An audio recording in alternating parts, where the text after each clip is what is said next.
to or welcome back to my channel. I am Brooklyn Book Belle, aka Felicia, and I feel like I'm back with another list.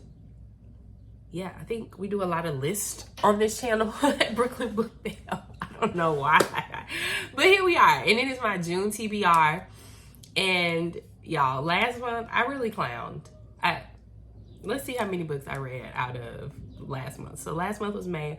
I had 18 books on here. I read 1, 2, 3, 4, 5, 6, 7. I read 7 out of the 18 that are on this list, but I read 20 books last month. So my emotions carried me in other directions. My mind was like, those books are going to be there. You could go back to them at any time. Why would I act this way? So we're going to call this, I don't know. Can we really call it a TBR if I really might not read these books? Like, I don't know. To be read, sure. But it's like giving, 3 and a possible in spades. Like, I don't know. How do I feel about this? I need to think. By next month, I'm going to have me a new word for these lists, and it won't be TBR because they might not get read. They might not get read. But in the spirit of rolling with it, we're going to do that. So I hope everyone has been well. If you're in New York, I hope you have a mask on. The air might kill us. We made it through a pandemic, but now we got other stuff happening. I don't know, y'all. It's been a wild, just getting to June has been wild. But now we're here, and it's hot in my apartment too. Okay.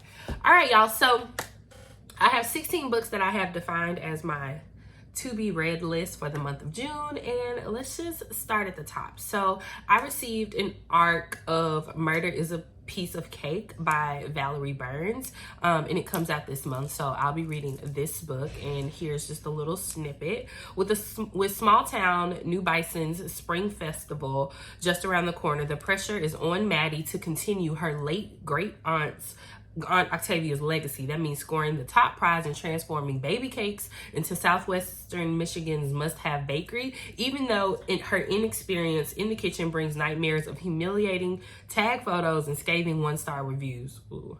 Okay, there's another reason for lost beauty sleep. A second bakery is opening. Ooh. In town, under the ownership of C.J. Davenport, a shrewd investor with a reputation for sabotaging anyone who gets in his way. And savvy, flashy Maddie tops his list. Oh, he gonna take her business out. Okay, it's a sticky spot to be in. No more so when Davenport shows up dead with the baby cake's knife stuff in his back. Oh shoot. Maddie's whole life went from thriving to barely surviving. Now supported by the crafty Baker Street irregulars and her new boyfriend, she must find the courage to face off against a killer who could very well get her name trending for the first and last time. Oh shoot. Okay, this is why I wanted to read this book. This sounds good. Okay, but it is part of a series, and I haven't read the first one, so I'm making space on this month's TBR to also read 2 parts Sugar, 1 part Murder. What's happening on Baker Street? I don't understand. Like, y'all got cute bakeries and murderers? Like, I mean, so I'll be reading 2 books by Valerie Burns. The first one, 2 part Sugar, 1 part Murder, so that I can give appropriate review for Murder is a Piece of Cake. And I'll probably be starting those very soon. The next book on my list is You've Been Served by Kristen, Alicia. Yeah, Kristen, Alicia. You have 2 first names. That's really interesting. I like that. Okay, so let's see what this one. I kind of started this one a little bit. It's the Magic 8 Balls fall, all of it. One teeny little question, and suddenly Simone Alexander is chucking her whole life out the window. So long being a chef in California. I read this part of the book. Homegirl really quit her job. It's time for law school in Michigan, where there's actual winter. Hope she got a good coat. When you move from somewhere that's like moderate to warm all the time, and you move to somewhere where it's cold, your coat can get disrespected. Like, that air will disrespect your coat, honey. Okay, so I hope she got a good one. And law school's nothing like the romantic comedies said it was. Sure isn't. Simone is tragically underprepared. Hell, she's already been behind before in classes and have even begun. How did I say that sentence? She's already behind before classes have even begun, and her hard as nails contracts professor is giving her no mercy. Then there's Silas Whitman, her tall and annoyingly cute neighbor off campus. He is incredible, kissable even. In class, he is 1000% the obnoxious ass kisser. But Simone's given up everything to be a lawyer. The competition is fierce, and she has had a hateful professor gunning for her to fail. But she's not about to let little things like sleep or love stop her from kicking law school's ass. That's what I'm talking about, girl. And listen, Silas is probably gonna be that one, honey. I mean, clearly he is, because he's the love interest. But yeah, I'm excited to read. And this one too is an arc that comes out June 27th. So I'm gonna be reading it this month and giving a proper review. I'm really actually kind of excited to read this one. Okay, next on my list is, y'all, I'm buddy reading with my mom for the first time. I'm really excited because she reads, but she's like, I don't know if I want to read with you, but she reading with me. Hey, mommy. And we are reading The Perfect Find by Tia Williams. I love Tia Williams as an author. 7 Days in June is like literally one of my favorite romance books. And y'all know that the movie, The Perfect Find, is coming out on June 23rd. So me and my mama was like, oh, we gotta read the book. We need to read that right now. So that's what we're gonna do. So will a 40-year-old woman with everything on the line, her high stakes career, ticking biological clock, and empty bank account because our sis is poor. I'm reading it right now. Risk it all for a lusty secret romance with the one person who could destroy her comeback. Y'all, Jenna was out drinking and had a whole makeout session with her new boss's son, and her new boss is like her arch nemesis from her heyday. Like, so Jenna is older. She has a heyday as like a fashion editor, and Darcy, isn't her name Darcy? Yeah, Darcy Vale is her arch nemesis, who is now her boss, and she was out kissing Darcy's son in the club. It's messy, and that's all I need to know. It's messy. I'm reading the book right now. It's a little slow right now, but I think the more oh, I'm so sorry. Okay, it's time for that next dose of medication, because it's kind of slow, but it's kind of messy, and I actually kind of like it. But I can remember 7 Days in June was a little slow for me at first, so I'm leaning in. And my mom is a little bit further than me in the book, so I'm gonna keep going. Okay, and I can't wait to see the show, even though I'm not the biggest Gabrielle Union fan. I take that back. I am in no way, shape, or form a Gabrielle Union fan. And that's my personal business, and it's my personal opinion. I think she plays herself in every role. And I think that this one just happens to be kind of like herself. You know what I'm saying? We'll see. See what we get. See what we get. But I know that the story is going to be great. And I think I have high hopes for Keith Powers in his role as the younger guy. So we'll see how it goes. Okay.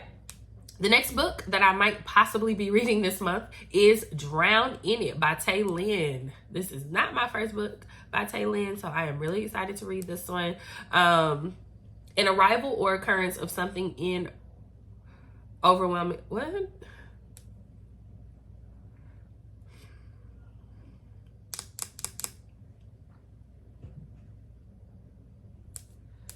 So I think a part got cut off of the synopsis because I'm missing something. A knock on the wrong door is what pushed them into this tsunami, but their chemistry and passion is what is keeping them afloat. It has high ratings on Goodreads, so I'm going to just move past the word that I don't have here in the synopsis, and we're gonna move forth. So I'm looking forward to it. I think it's gonna be nasty for the sake of nasty, and you know I like books like that. So we'll see how it goes. Drown in It by Tay Lynn, 4.68, 324 ratings. I think it's gonna be a good one. Okay, the next one is a physical book that I already have, and she's so pretty. She's so pretty. Look at her. I don't want there to be a glare, but the Vanishing Witch. Okay. So The Vanishing Witch by AJ Locke, who is one of my favorite fantasy authors, because she lives here in Brooklyn, and I just think that's dope. And okay, I'm really excited. Okay, there are a few things that could land a witch in hot water. One is having stronger magic than most, like a Vanishing Witch, who can make not only objects but people disappear. Another is being in possession of amulets that contain ghosts whose touch is death.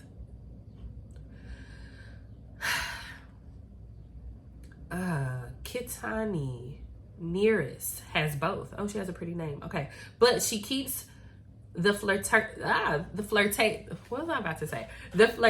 ghost hidden, stays off the High Coven's radar, and keeps up appearances with her local coven while secretly using her magic to banish the corrupt and violent from her city. That's right, take them out. Until a hit goes horribly awry and Kit ends up vanishing instead. Ooh. She's shocked when she ends up in a chaotic parallel world and realizes that everything vanished witches made disappear wound up there, including her boyfriend Merrick, who Kit never meant to make disappear at all. Kit and Merrick's reunion is passionate, but they need to get back home. But that's easier said than done when every bad soul vanished witches use their magic on are gunning for Kit, wanting their pound of flesh. When a mysterious and powerful witch presents a way home, Kit and Merrick will do whatever it takes to fulfill the conditions that will free them before the enemy enacts a vanishing act on them that sticks. I can't wait. We got ghosts, we got witches, we got a boyfriend who she made disappear on accident. I think this is gonna be good. I can't wait for this. Every book I've read by AJ Locke has been great, so I know this is gonna be amazing. Okay, next on my list is The Deep by River Solomon. And listen, I'm on an Ariel kick, okay? I need to read everything about mermaids, and as long as it's black, I'm gonna read it. Okay, Black Mermaids. Black Mermaids Unite.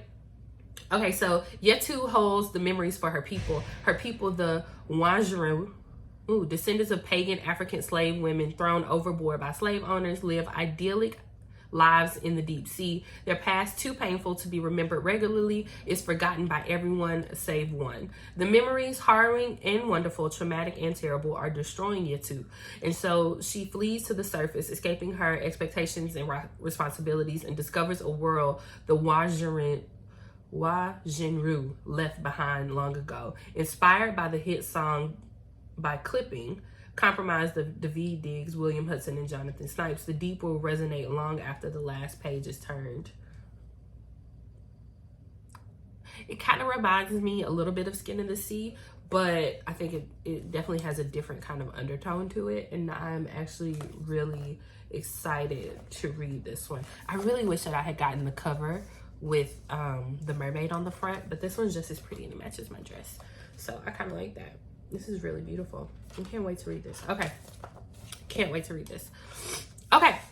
And I'm sorry, my allergies are really all over the place, you guys. So if I sound congested or if I keep sniffling, I apologize. We gotta push through, you know what I'm saying? In life, push through. Okay. The next book on our list is Weightless by Evette Dionne.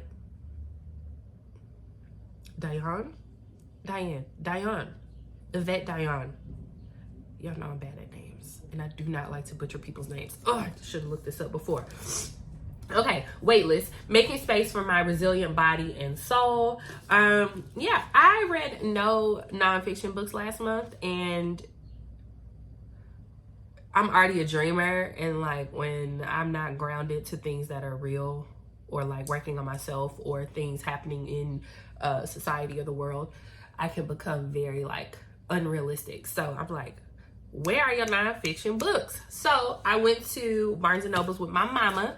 Hey, mommy. And I took a picture of this and I couldn't stop thinking about it. And so I bought it. A poignant and ruthlessly honest journey through cultural expectations of size, race, and gender, and towards a brighter future. In this insightful, funny, and whip-smart book, acclaimed writer Evette explores the minefields fat Black women are forced to navigate in the course of everyday life, from her early experiences of harassment to adolescent self-discovery in internet chat rooms to a diagnosis of heart failure at 29. Evette tracks her relationship with friends, sex, motherhood, agoraphobia, health, pop culture, and self-image. Along the way, she lifts the curtain to reveal the subtle, insidious forms of surveillance and control levied at fat women at the doctor's office, where any health ailment is treated with a directive to lose weight, on dating sites where larger bodies are either rejected or fetishized, on TV where fat characters are a sexual comedic relief. But Evette's unflinching... My books just fell. Hold on. But Evette's unflinching account of our deeply held prejudices is matched by her fierce belief in the power of self-love, an unmissable portrait of a woman on a journey toward understanding our society and herself. Weightless holds up a mirror to the world we live in and asks us to imagine the future we deserve. I am a firm believer that it is all of our responsibilities to understand other people's perspectives and understand and uplift and validate other people's experiences in life, right? I do not have the body type of a fat Black woman in America, but I do understand that our experiences are different, and I would rather understand other people's experiences than to go through life and pretend like they aren't there, right? So I can't wait to read this, and hopefully I walk away with something that, you know, helps me in my life, but I'm also supporting this author, and I can't wait to read this. I'm sure this is going to be beautiful. Whew, it's going to be heavy, but it's going to be beautiful. Okay. Next on the list, back to my shenanigans. A shout out to the TikTok creator that came up with that, because it's still hilarious to this day. Okay, tangent. Y'all. So I went to a book talk event at Barnes and Nobles in February. Me and my friend Anne-Marie. Shout out to the Page Turning homies. And we got a bag full of ARCs. I ain't gonna hold you. We just got a bag full of ARCs, and they were like, here's your present for coming here today. And y'all, why was The Fourth Wing one of the books? So when I started seeing it all over TikTok, I was like, what are they talking about? Oh my God. And my mom happened to be here, and we were moving books around in my apartment. And I was like, pass me that. And she was like, what, this? I was like, yes. Y'all, why I had the book, and it's sold out in the city, and I have it. Had never touched it. Was like, I got some random book by some random white woman, and I don't think I'm gonna read it. My bad. I'm sorry. But little did I know. I've already read this. And I just, to let you know how good I thought it was. 498 pages. I read it in 24 hours. So I do apologize for thinking that this was just a random book by a random white woman. I stand corrected. This is actually a great book, and I actually gave it 5 stars. So there you go. 20-year-old Violet Sorrengail was supposed to enter Scribe Quadrant, living a quiet life among books and history. Now, the commanding general, also known as her tough as Talon's mother, who's a nut, has ordered Violet to join the hundreds of candidates striving to become the elite of Navari dragon riders. Dragons. So if you like Game of Thrones, it's for you. Okay, but when you're smaller than everyone else and your body is brittle, death is only a heartbeat away, because dragons don't bond to fragile humans. They incinerate them. With fewer dragons willing to bond than cadets, most would kill Violet to better their own chances of success. The rest would kill her just for being her mother's daughter. Like Xaden Rorinson, the most powerful and ruthless wing leader in Rider's Quadrant. She'll need every edge her wits can give her to just see the next sunrise. Yet, with every day that passes, the war outside grows more deadly, and the kingdom's protective wards are failing. Lord. And the death toll continues to rise. Even worse, Violet begins to suspect leadership is hiding a terrible secret. Friends, enemies, lovers, everyone at Basagath. I can't pronounce it. It's a word. You know, in these fantasy books, they be making up shit. War College has an agenda because once you enter, there are only 2 ways to get out: graduate or die. So this is an arc. So I don't know if the wording changed in the book. They told us like the quotes, and like if we want to do quotes and things, we have to make sure that we said it was from an arc. But I read this. Y'all need it. Go ahead and pre-order it. The next set comes out in July. That book was amazing, and we'll talk about it in the wrap-up later. But moving on. Okay, Take a Chance by Miyeko May. Things don't always go to plan. Some might argue that the best things in life happen that way. While on vacation in Mexico, Cassandra and Cyrus unexpectedly crossed paths. Neither of them could have anticipated the feelings that sparked between them, both old and new. But when they're forced to face their feelings head on, Cyrus and Cassandra make a decision. Will they take a chance? It's giving summer romance. It's giving sweet. It's giving all the things I need, and I'm so excited to read this. I follow this author on TikTok, and I can't wait to read this book. I love a good little summer romance. Take a chance. I know that's right. Woo, okay, I have a few more, y'all. I'm almost done. The Page Turning Homies. Hey, y'all. We decided to read The House of Eve this month by Sadeqa Johnson, and everyone talks really highly about this book. 1950s Philadelphia, 15-year-old Ruby Paracel is on track to becoming the first in her family to attend college, in spite of having a mother more interested in keeping a man than raising a daughter. But a taboo love affair threatens to pull her back down into the poverty and desperation that has been passed on to her like a birthright. Everyone says this book is life-changing and amazing. I can't wait to start it. I just feel like I have so many things that I'm reading right now. I gotta focus. But this is, of course, my book club pick for the month. So I love talking to the ladies, and we love discussing the books that we read. So I'm really, really looking forward to it.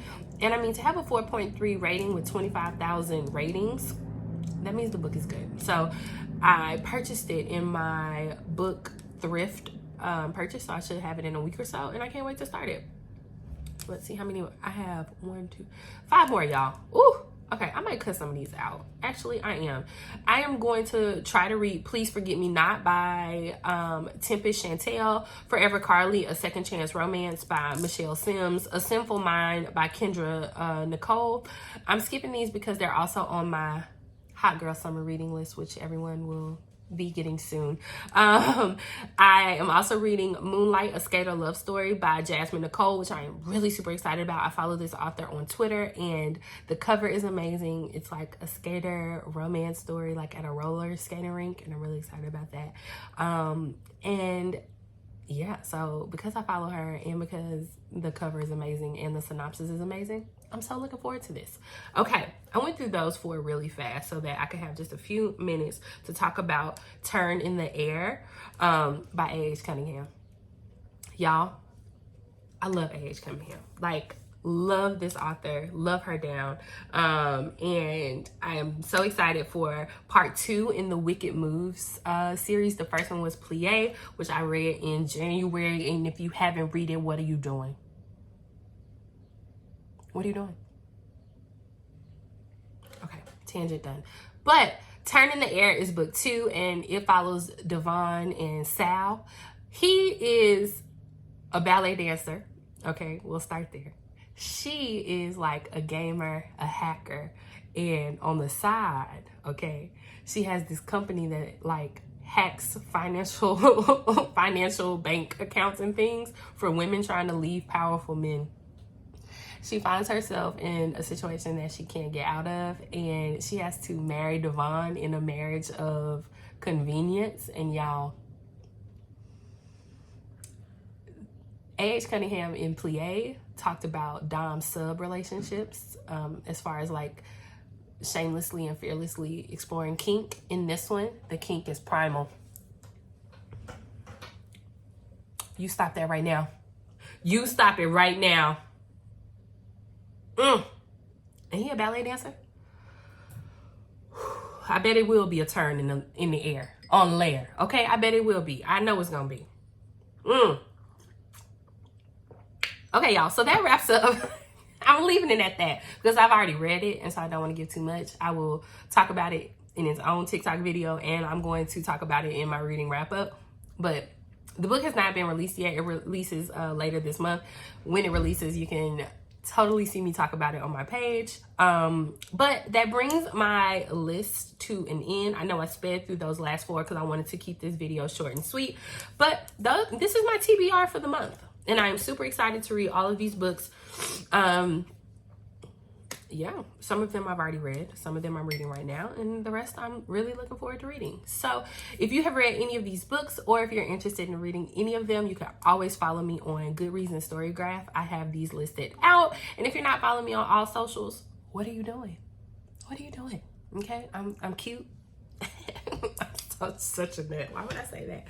But listen, I'm a fun girl living in Brooklyn, having a good time reading great books. And so I really am happy that you made it this far in the video. If you are still here, please drop a stack of books down below. Let me know what you're reading, if any of these books you're going to add to your list. And always, thank you for watching my videos. And I can't wait to see you next time. Have a great day.